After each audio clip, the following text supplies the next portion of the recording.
time I brush, my gums bleed like so much. Okay. Every time I drink like hot or cold coffee, like my teeth are so sensitive. And I have this soreness out of my tongue that hurts really bad. Gotcha. Okay. Well, being that your gums bleed a lot, I noticed in your notes that you hadn't been in a few years. So when you have buildup on your teeth, it can cause your gums to become inflamed, and that could be a really good cause to bleeding gums. As far as your sensitivity, we have some Sensodyne here in the office, and I could give you some to take home, and you can try it out and see if it'll help. It really helps to take away that sensitivity. As far as your tongue, you said you have a spot that's bothering you? Yeah, really Could you bad. show me? Right here. Oh, okay, I see that. Yeah. Okay. All right, well, today the dentist is going to come in and he's going to do an examination, and he'll make sure and take a look at that. Okay. Okay, so can you tell me a little bit about your oral health care? Well, I brush maybe once a day. Okay. Like I try to remember, but sometimes I don't even remember. Okay.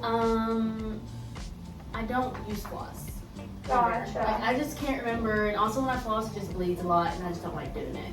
Gotcha. I have this toothbrush, it's a manual toothbrush, and I think it's medium bristles. I think it gets my teeth really clean, so that's why I use it. And I scrub kind of hard. Gotcha. Okay, well, that's great that you're brushing your teeth. I really recommend, trying to move to a twice a day, kind of routine of brushing your teeth, because not all of that bacteria that's harbored overnight. And then when you wake up in the morning, you can just have a fresh, clean mouth to start the day. And then at night, it's important to brush your teeth because of all that bacteria, food particles, and drink particles that have just, accumulated throughout the day. To kind of go in there and flush that out. Okay.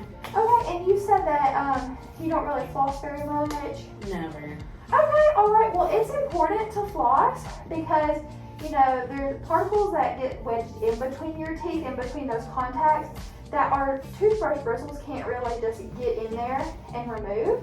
So that's why we use floss. And also, plaque can build up underneath our gum line, so that floss can really work underneath that gum line to remove that plaque. Okay. Okay, and can you show me how you brush your teeth? Sure. So usually I'm in a brush. Okay. So just kind of like go around like this. Okay. And then like this. And Okay. then just, and that's it. Okay, all right. Well, let's try and set a goal. Okay. Maybe to brush our teeth for at least 2 minutes a day. Oh, okay. 2 minutes per time that you brush your teeth. Right. And when you brush your teeth, you want to create a short vibratory motion at a 45-degree angle. Okay. And you want to get towards that gum line at that 45-degree angle because of that plaque that we talked about that builds up underneath the gum line. Oh, okay.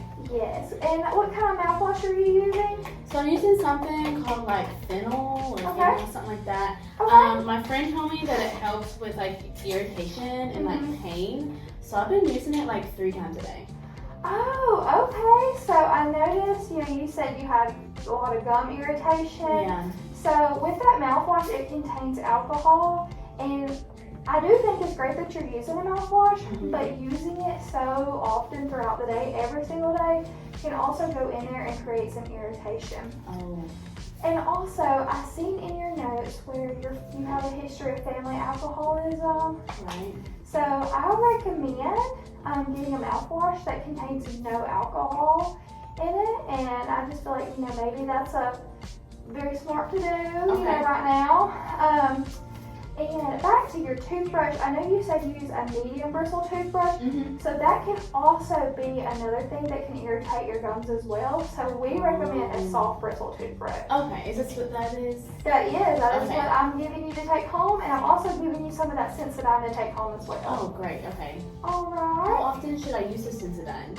The Sensodyne toothpaste, you can use it every time you brush your teeth. Okay. It's really great to see improvements and to see it, taking away that sensitivity. You really have to use it consistently, because if you use it just here and there, you're really not going to see that difference that you're, looking for. Okay, yeah. Okay, and I also seen that you smoke. How often do do you smoke? Well, I smoke every day. Every day? I'm going through about a pack a day. A pack a day. Okay. All right. Is that new or? In the past like 6 months. Yeah. Okay. Is it okay with you if we talk about this? Yeah, that's fine. Okay. What is the reason behind smoking cigarettes? I'm really stressed. Really stressed? And I have a lot of anxiety. Okay. And like my family smokes, so Gotcha. it's just something that I think helps. Okay. Well, you know, looking back at your family history and, you know, having a history of cancer and high blood pressure and Diabetes a the lot. diabetes. Yeah. Yeah, so smoking can really, you know, enhance on those diseases. Oh. And so, you know, we really want to limit, you know, what can progress those diseases, you know, that you have a family history of. Right. And I know that you're really stressed, you're under a lot of anxiety and pressure, but you normally just don't think, you know, smoking is the answer. Maybe try some xylitol gum. That's sugar-free gum. It'll really help, like with development of cavities. You know, it's something that kind of keeps your mind busy. You're chewing on gum, you know, and I just think, you know, maybe finding something else to kind of take that pressure and anxiety away will do good for you. Right. Okay. All right. Well, do you have any questions for me? I think you answered all my questions. So Okay, I feel good. really